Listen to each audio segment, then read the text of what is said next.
Alors, bonjour tout le monde, ici Danny Murray pour un autre superbe cours de bourse.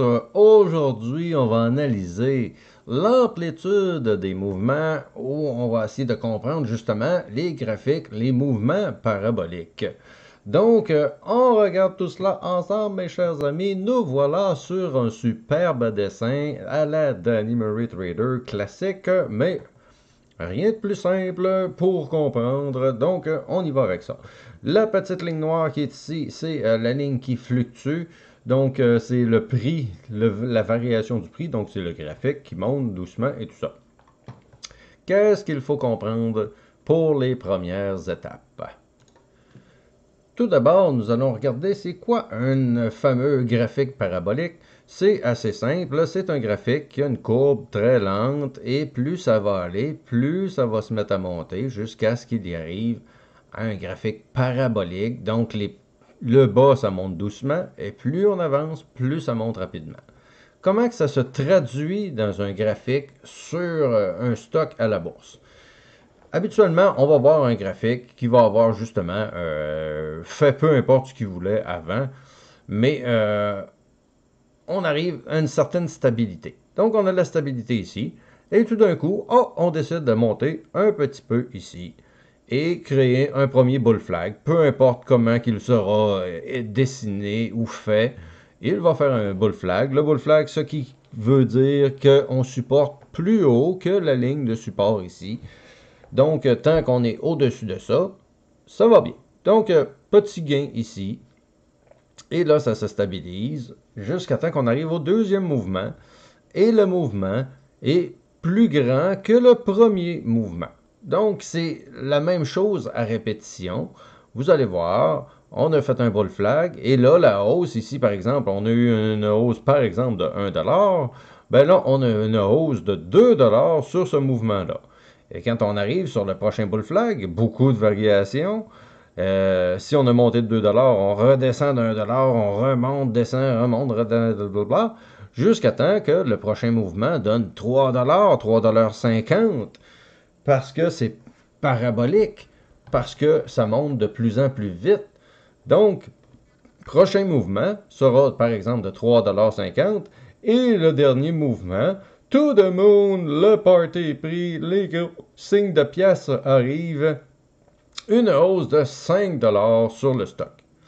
Donc, ça, c'est ce qu'on appelle un mouvement parabolique. Donc, à chaque fois que vous allez acheter, par exemple, un bull flag, pour analyser qu'est-ce qui va se passer, pour analyser si vous devriez peut-être rester dans le trade ou peut-être pas et tout ça, c'est de regarder le bull flag précédent.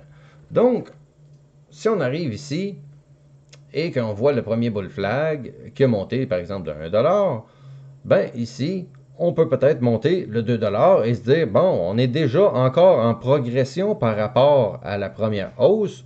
Donc, la deuxième hausse est plus grande. Donc, les chances, donc le potentiel de hausse qui soit encore plus grand dans le prochain mouvement est encore là. Donc, il ne faut pas se mettre à capoter et à vendre ici absolument parce qu'on a fait quelques bonnes minutes ou heures ou parce que tout dépendant du time frame, tout dépendant du temps que l'on va mettre le graphique. Certaines fois, ça va être par exemple une journée, ça monte, et là, plus ça va, plus ça monte, plus ça monte, plus ça monte. Faut pas s'énerver dans le bas du graphique. Faudra s'énerver dans la parabolique. Quand on verra que ça n'a plus de sens, les gains qu'on va avoir faits et tout ça, faudra peut-être prendre une décision de vente. Mais habituellement, comme vous voyez, parabolique, donc on monte ici, et ça monte doucement, doucement, mais tout d'un coup, wow, là, ça monte beaucoup plus vite. Et là, évidemment, on peut avoir 2, 3 autres bull flags par après, qui fait que la parabolique est quasiment rendue droite comme ça. Donc, c'est ce que je voulais vous expliquer un petit peu là-dessus. Pour regarder le bull flag précédent, la hausse que l'on a eue par rapport à la dernière hausse. Donc, ici, on avait eu 1$, là, on voit 2$. Oh, ça va encore bien. Mais si on aurait juste monté de 1$, oh, ça serait déjà plus douteux. Si on le regarde un peu de l'autre façon, vous avez vu une super grosse hausse. On est en train de faire un bull flag. On fait une hausse secondaire, mais qui n'est pas aussi grande. Donc ici, on a fait une hausse, par exemple, de 3 $. Ici, on fait une hausse de 2 $. On n'est plus à la même vitesse de hausse que l'on était précédemment. Donc, on est en train de diminuer les gains, lentement mais sûrement, jusqu'à ce qu'il y ait renversement. Là, par exemple, on reste encore dans le stock. Et la troisième fois, oh, on ne monte plus que de 1 $. Et après ça, on va faire des tentatives. On va peut-être même faire une tentative de breakout là. Et ça ne marchera pas. Et là, ça va être fail. On va se mettre à descendre.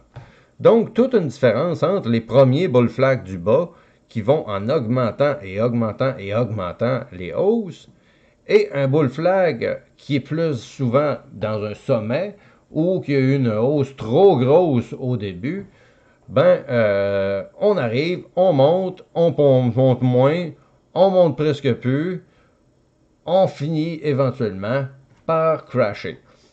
Parce que là, on n'est pas dans une parabolique positive, on est plus dans une parabolique négative.